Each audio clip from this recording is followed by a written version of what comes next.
programa do Jeito do Jonas. Para você entrar em contato conosco, jonasgrebe@ig.com.br, no Facebook, Facebook/do Jeito do Jonas. Para me ajudar a fazer esse programa hoje, eu convidei uma ilustre personalidade da sociedade brasileira. Ele não pertence a um lugar só.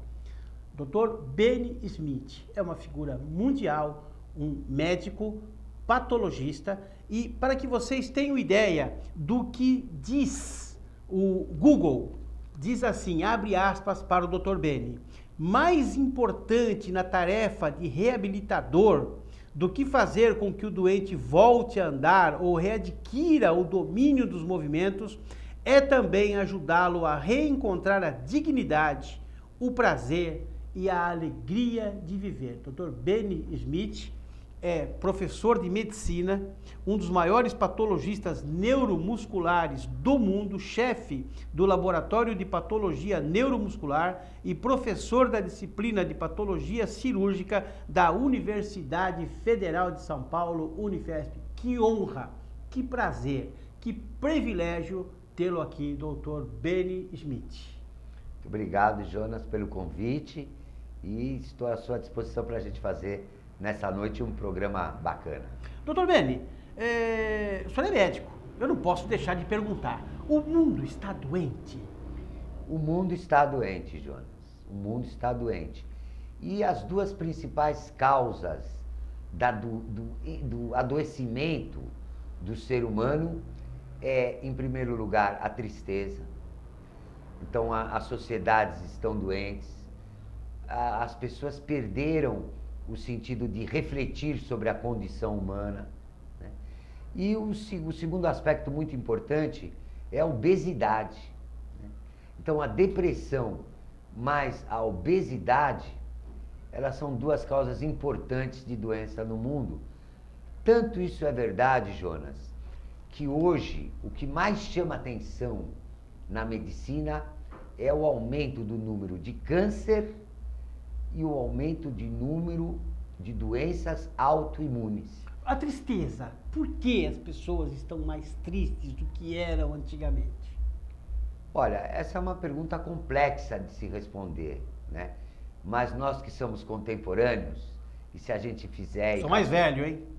Pouca coisa, né, Jonas?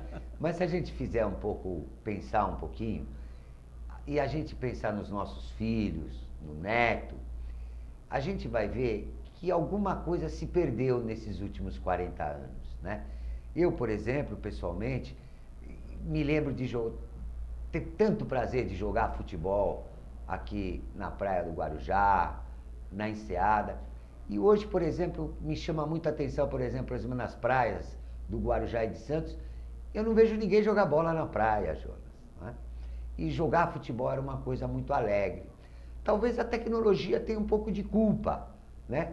As pessoas estão preferindo ficar mais ao lado da tecnologia, mais ao lado de um mundo virtual, do que um mundo mais humano, mais carinhoso, onde o amor jogue um jogo mais sincero. Você acha que a obesidade é um tipo de ansiedade pelo mundo moderno? As pessoas comem compulsoriamente, comem errado? Principalmente nos Estados Unidos, né? O americano tem um problema muito grave de saúde pública. O brasileiro também, não tem? E o brasileiro hoje... come errado. Certo dia eu estava na praia, né, Jonas? E ao ver as meninas passearem pela orla marítima, eu percebi que as meninas estão um pouco mais gordias, né? E uma das causas importantes a ser ditas, para o seu público, é a indústria alimentícia, né? É a quantidade de sal. Certo dia eu fui ao supermercado comprar algumas coisas para levar até a minha esposa e peguei um pacotinho de batatinha que era válido até 2016. Até 2016 é bastante, hein? Como é que pode, né, um alimento... E tem gordura trans, né? Nessa Exato. Batatinha. Mas imagine a quantidade de sal e de produtos para que esse produto seja possível de ser ingerido daqui a um ano, né? O sal mata, doutor? O sal mata. O sal mata porque o sal é o principal responsável pela hipertensão arterial, que é uma das grandes causas de morte da modernidade. Tireoide também?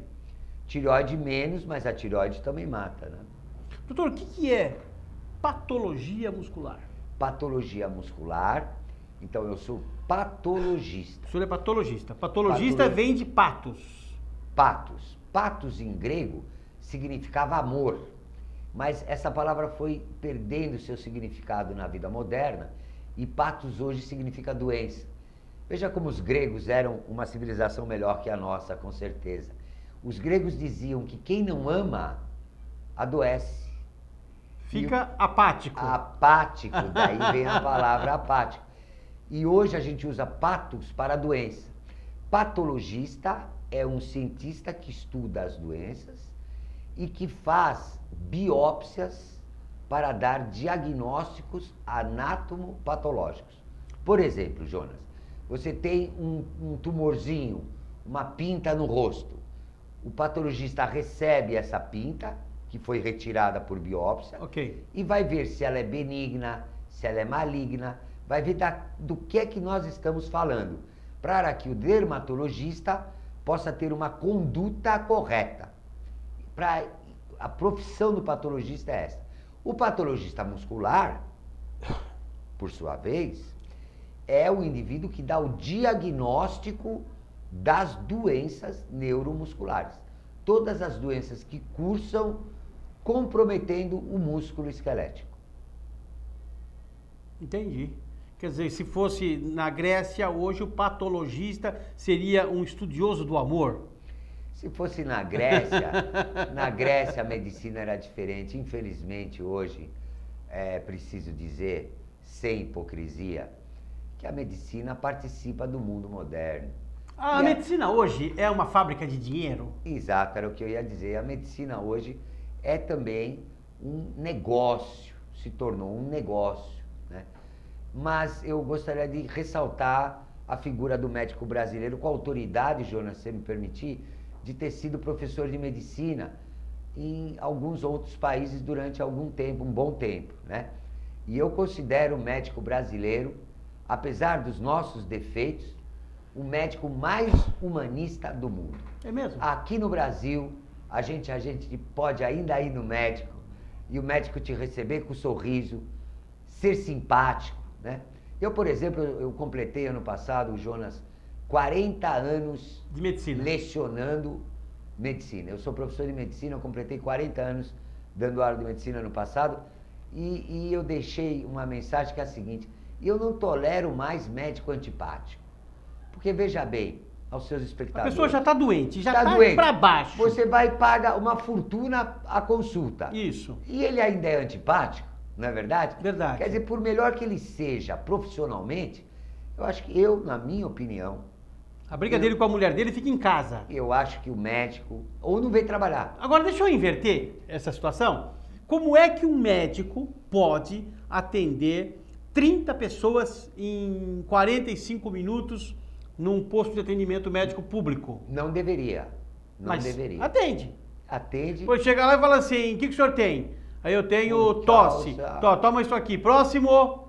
Então o médico Isso é medicina? Não, isso é um vendedor de remédio. Vendedor de medicamento. Infelizmente, historicamente, agora eu vou falar como presidente Por favor. de um dos primeiros laboratórios de exames do nosso país. Eu sou filho do Benjamin José Schmidt, que fundou o Laboratório Lavoisier em São Paulo. Sim. E que era um laboratório de extremíssima qualidade. E eu vivenciei, no momento que eu dirigi o laboratório, a época do início dos planos particulares de saúde. Assistência médica privada. E na minha opinião... Começou com a Mil, aquelas coisas, né? Exatamente. Na minha opinião, existe um grande responsável que derrubou a arte da medicina no nosso país. Plano de saúde. Assistência médica privada. Os planos de saúde. A gente paga uma fortuna, né? E a população toda... A saúde deveria ser pública? Toda a saúde? O ideal, Jonas, o ideal de todos os países e de todas as comunidades é que todas as pessoas tivessem o direito de nascer, viver e morrer com dignidade. Esse seria o ideal. Esse é o plano utópico de uma sociedade humana. Tá, mas doutor, o que leva um médico...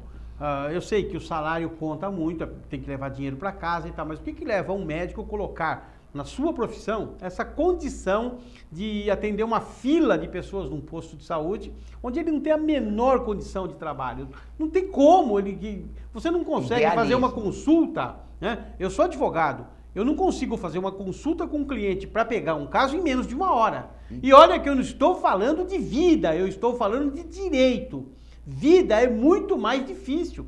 Você tem que conhecer o paciente, saber o que ele sente, por que dói, como ele vive. Ou eu estou enganado? Muito bonita a sua explanação, porque se me permitir, eu vou deixar ao público a minha opinião sobre, por exemplo, o programa Mais Médicos, que é, sem dúvida nenhuma, o gesto mais hipócrita... Não, eu acho um absurdo. ...da saúde pública do Brasil.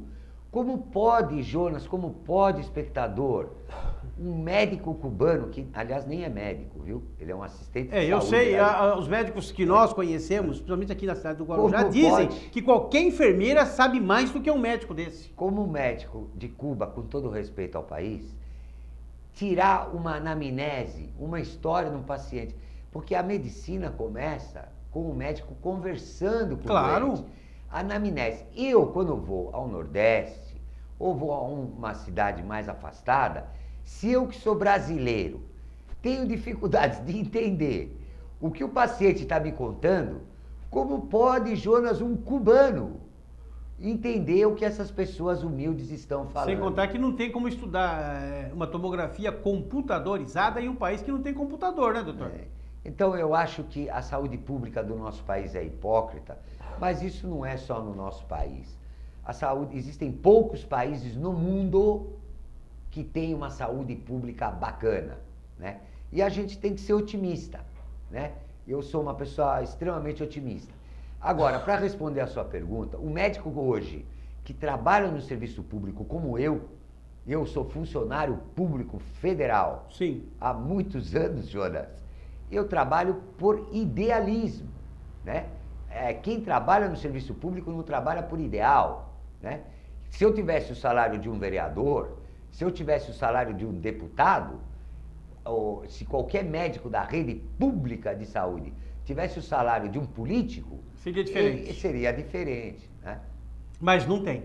Vamos a um breve intervalo comercial, mas antes eu quero falar para você de inovar ideias. Inovar ideias é um jeito diferente de você resolver os seus problemas no relacionamento interpessoal. Você que precisa falar em público, você que gosta de falar em público numa festa, numa reunião, na igreja, no partido político, na empresa, e você tem dificuldade em se comunicar, tem dificuldade na oratória, você precisa fazer um treinamento com um life coach, Rubens Marcon. O professor Rubens Marcon ministra um curso de oratória e postura que pode mudar a sua vida. Vem aqui no Caractere o site www.inovarideias.com ou no telefone 981611121.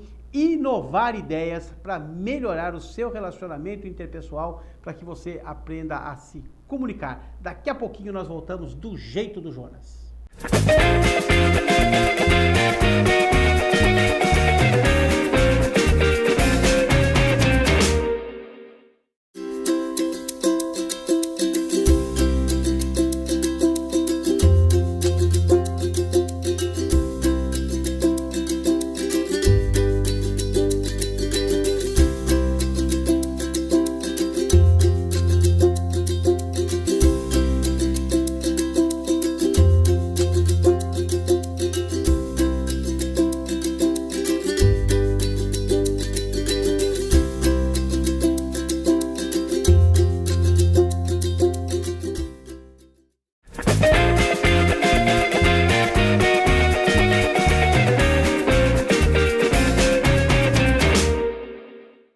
De volta para o segundo bloco do programa Do Jeito do Jonas, batendo um papo hoje aqui com esse cientista, médico, patologista, professor de medicina na Universidade Federal de São Paulo, Dr. Benny Smith. Dr. Benny, uma pergunta que não quer calar. O genérico veio para resolver o problema da população? De jeito nenhum. Não, doutor, não fala isso. Eu não tenho... Por que é mais barato, doutor? As pessoas precisam comprar coisas mais baratas. Olha, eu vou dar uma opinião sem ter cabedal pleno e científico, porque eu não conheço farmácia, né? Minha especialidade é outra, mas me parece que o genérico, a quantidade de princípio ativo de um medicamento genérico é menor do que de um medicamento que não é genérico. Ele vende metade pela metade do preço?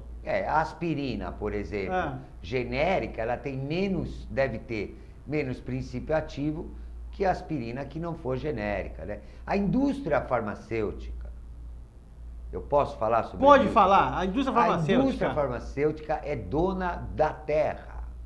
A indústria Por quê, doutor? farmacêutica, porque ela é a maior geradora de dinheiro, de riqueza do universo.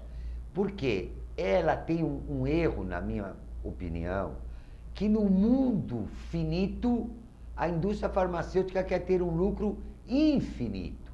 Então ela nunca está saciada. Sempre o medicamento novo é mais caro que o medicamento antigo.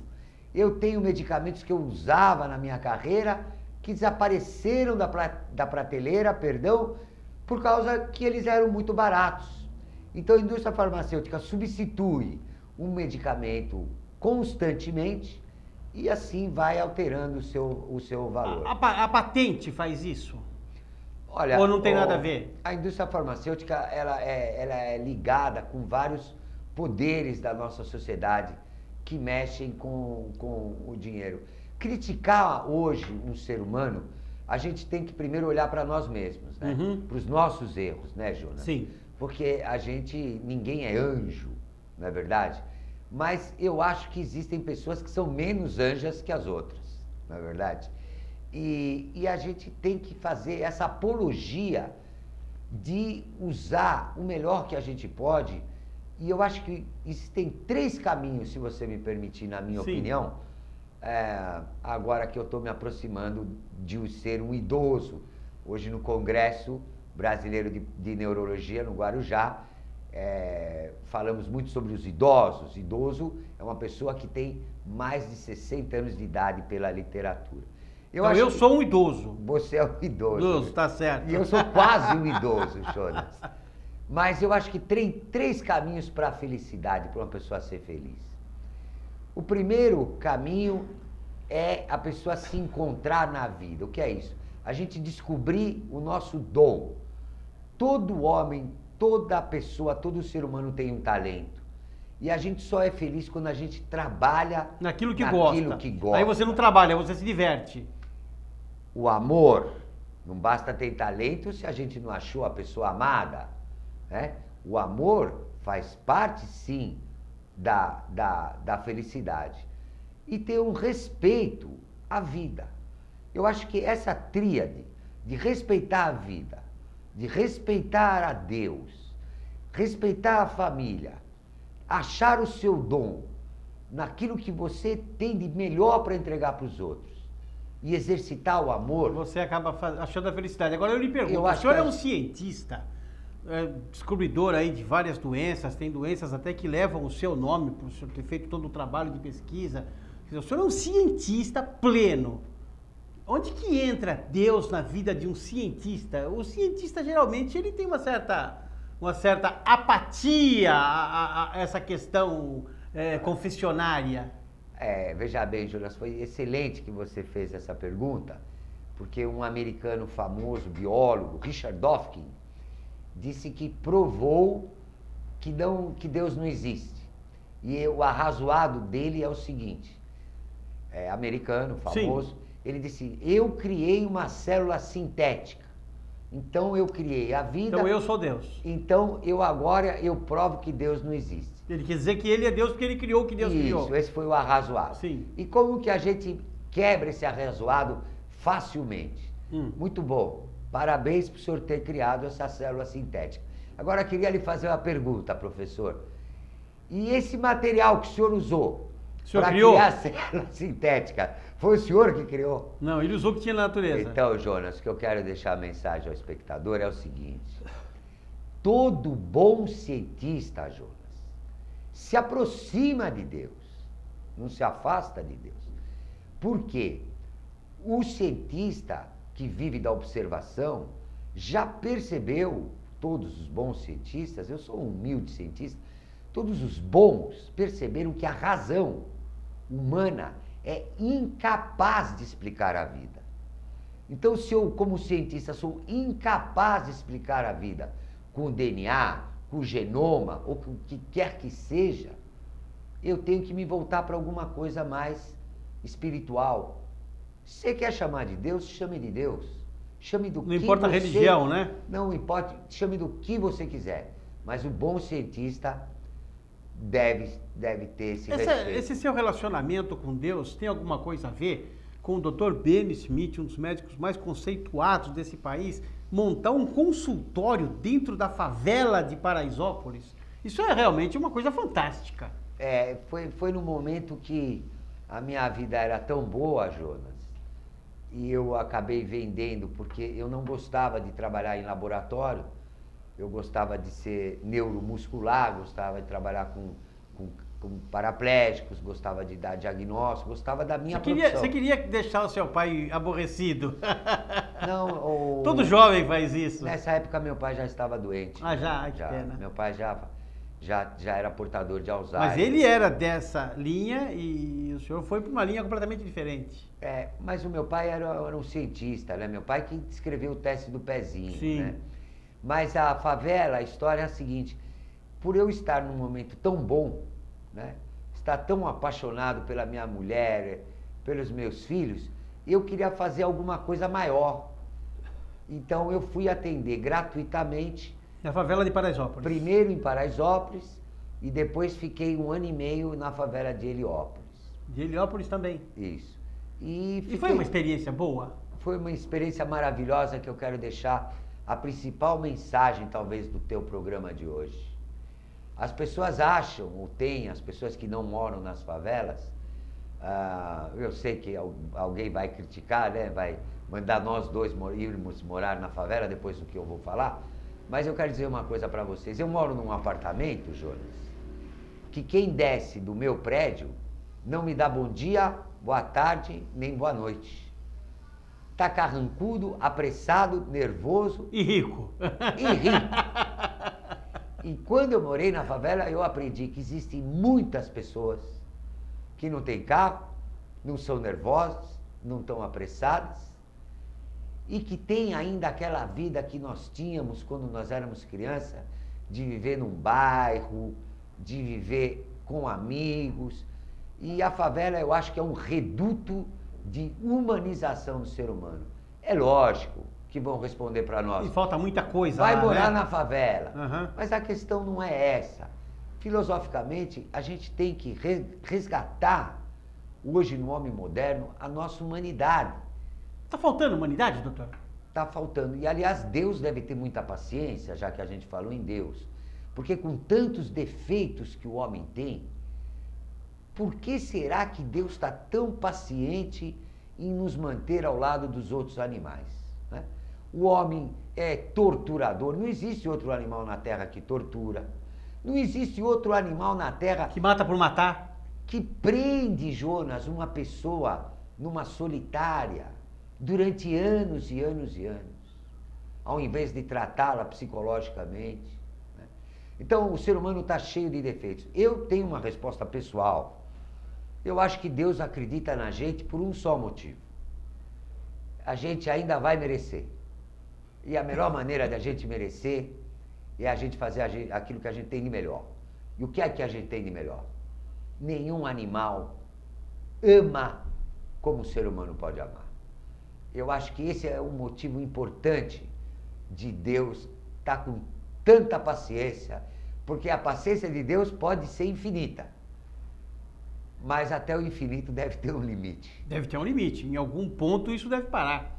Agora, a ciência e o amor caminham juntos, doutor?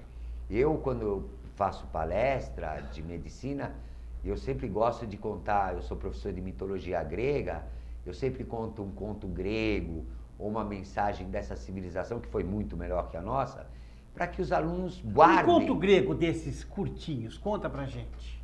um conto grego curto, é o conto do Eros e da Psique. A Psique se apaixonou pelo Eros, que era o deus do amor, só que ele era invisível. E ela tinha duas irmãs muito feias, com ciúmes, que falaram, mas você tá maluca, ele é um monstro, você tá namorando ele, acende a luz de vela para ver quem você tá namorando. E quando ela acendeu a luz das velas, perdão, ela viu que ele era maravilhoso, ele era Eros, o deus do amor, e ele falou que não queria mais namorar com ela. Porque ela duvidou. Por que não? Porque o amor, ele tem que ser misterioso, tem que ter um mistério. Por isso que eu sou totalmente contra, eu acho ridículo, um absurdo, essa matéria de educação sexual.